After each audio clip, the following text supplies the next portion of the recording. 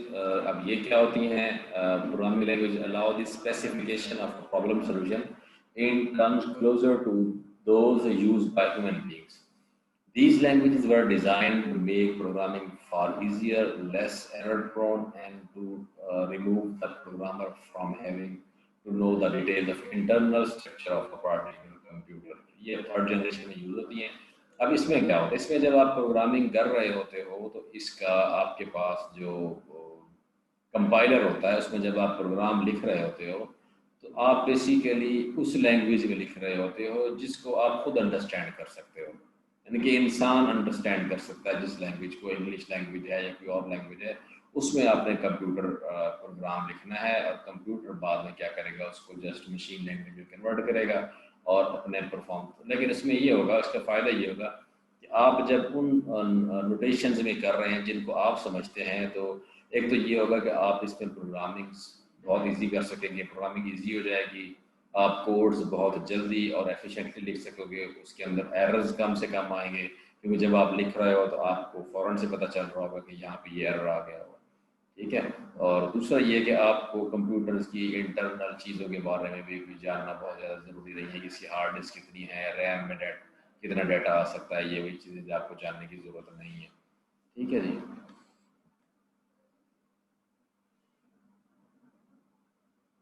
With the languages introduced by the third generation of computer programming, words and commands.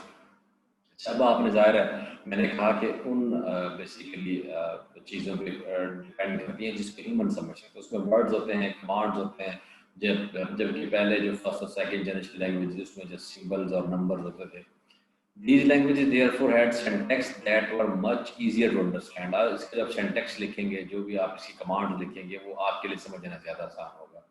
ٹھیک ہے. اس لیے ان کو high level languages کہا جاتا ہے، اور اس میں سی ہے، سی پلس پلس ہے، جاوا ہے، جاوا اسکرپٹ ہے، اور بہت ساری ہیں جو کہ لیٹسٹ اب اس دور میں جن کو یوز کیا جا رہا ہے. ٹھیک ہے جی. یہ اس کی ٹائپس آ گئی، C plus plus, visual basic, Java اور جاوا اسکرپٹ. اور اس کے بعد C++ is a statistically typed free-form multi-paradigm compiled general purpose programming. ابھی اس نے کریکٹرسٹک بتا دی ہیں کہ اسٹیٹسٹکلی ٹائپڈ ہے، فری فارم ہے، ملٹی پیراڈیگم ہے، اور اس کے علاوہ پیراڈائم کیا ہے، اس کا پیراڈیگم غلط ورڈ ہے، سوری، پیراڈائمز کمپائلڈ. ٹھیک ہے. اور جنرل پرپز پروگرامنگ ہے، اس میں آپ بہت سارے پرابلم جو ہیں وہ ڈیل کر سکتے ہو، کسی بھی قسم کی پرابلم، فزیکل جو بھی آپ ڈیلی لائف میں دیکھتے ہو آپ، اور ان کے لیے آپ اس میں پروگرام لکھ سکتے ہو، اور ان کی جو کیلکولیشن ہوتی ہیں، آؤٹ پٹ ہوتی ہیں، وہ آپ اچیو کر سکتے ہو. It is regarded as a middle level language as it comprises a combination of both high level and low level language feature. اس میں دونوں قسم کے فیچرز موجود ہوتے ہیں، اس لیے اس کو middle level language کہا جاتا ہے. Language features operators and operator overloading templates. اس میں آپ کو ٹیمپلیٹس بھی مل جائیں گے آپریٹرس کی جو خود سے بنائے ہوتے ہیں یا کسی اور نے بنائے ہوتے ہیں. اس کے بعد آبجیکٹس ہیں، پولیمورفزم. ابھی یہاں پہ تھوڑا سی ٹائپنگ مسٹیک ہے کہ یہاں پہ انٹر دب گیا مجھ سے، تو بہرحال اس کی ابھی ہمیں اس میں جانے کی ضرورت نہیں ہے. جب ہم اس کو اسٹارٹ سے پڑھیں گے پھر اس میں ہم اس کی مزید پریکٹس کے بارے میں پڑھیں گے. اس کے بعد ویژول بیسک ہے، یہ بھی تھرڈ جنریشن ہے، اور مائکروسافٹ کی جانب سے بنائی گئی ہے. اور visual basic is relatively easy to learn and اس میں عام طور پہ جو آپ 3D آبجیکٹس دیکھتے ہیں وہ عام طور پہ ویژول بیسک کے اندر بنائے جاتے ہیں. ٹھیک ہے. اس کی کریکٹرسٹکس ہیں جناب انٹرپریٹڈ، یہ آپ دیکھ لیجیے آپ خود ہی. اس میں پور پرفارمنس ہے، اس کی کنسائز کوڈ، چھوٹا کوڈ ہوتا ہے، اس میں ڈائنامک کنسٹرکٹس ہے، آپ open classes, message style method اور اس طرح کے آپ کر سکتے ہیں. فلیکسیبل سنٹیکس ہے، آپ سنٹیکس کسی بھی قسم کو لکھ سکتے ہو. ایڈوانٹیج یہ ہے کہ سمپل ٹو اڈاپٹ ہیں، کیونکہ آپ اس میں انگلش لائک اسٹرکچر جو لینگویج آپ یوز کرتے ہیں ظاہر اس کو سنٹیکس لکھنا ہوتا ہے، اور اس کے بعد ان کو مینٹین کرنا. اس کے بعد ڈس ایڈوانٹیج ہیں اس میں کہ program written in high level languages are less efficient as they take more execution time. اچھا اب اس میں یہ ہوتا تھا کہ ٹائم کم لگتا ہے. اس میں یہ ہوتا ہے کہ آپ نے کیونکہ ظاہر ہے اپنے جو کمانڈز ہوتی ہیں ان کو آپ نے کنورٹ بھی کرنا ہوتا ہے مشین لینگویج کے اندر، تو ظاہر ہے اس میں ایگزیکیوشن کا جو ٹائم ہوتا ہے وہ زیادہ لگتا ہے. The compiler also consume some memory. اس کے بعد جب آپ کمپائلر ہوتا ہے جس میں آپ نے کمانڈز رن کروانی ہوتی ہیں، اس کو بھی پہلے ظاہر ہمیں انسٹال کرنا ہوتا ہے، اور انسٹالیشن کے بعد وہ ظاہر اس کمپائلر نے بھی کچھ میموری کنزیوم کرنی ہوتی ہے. اس لیے آپ کو آلریڈی پتہ ہونا چاہیے کہ آپ کون سا کمپائلر استعمال کر رہے ہیں، اور وہ کمپائلر ٹوٹل جو ہے وہ کتنی اسپیس لے گا، اور اس کے بعد آپ کے پاس اسپیس جو ہے وہ کتنی بچتی ہے. ٹھیک ہے جی. اس لیے یہاں پہ جو ریم ہوتی ہے وہ کیونکہ انیشیل آپ کے پاس جو ڈیٹا ہوتا ہے پروسیسنگ کے لیے وہاں موجود ہوتا ہے، تو اس کا آپ کو خاص خیال رکھنا پڑتا ہے کہ کہیں ایسا کمپائلر نہ ہو کہ ریم کی پوری اسپیس وہ استعمال کر لے، اور اس کے بعد جو ڈیٹا آپ نے پروسیس کرنا ہے اس کے لیے آپ کے پاس جگہ ہی نہ بچے. تو یہاں پہ یہ چیزیں کافی امپورٹنٹ ہوتی ہیں جس کا نالج آپ کو ہونا چاہیے. ٹھیک ہے جی. تو یہ آپ کے پاس آج کا لیکچر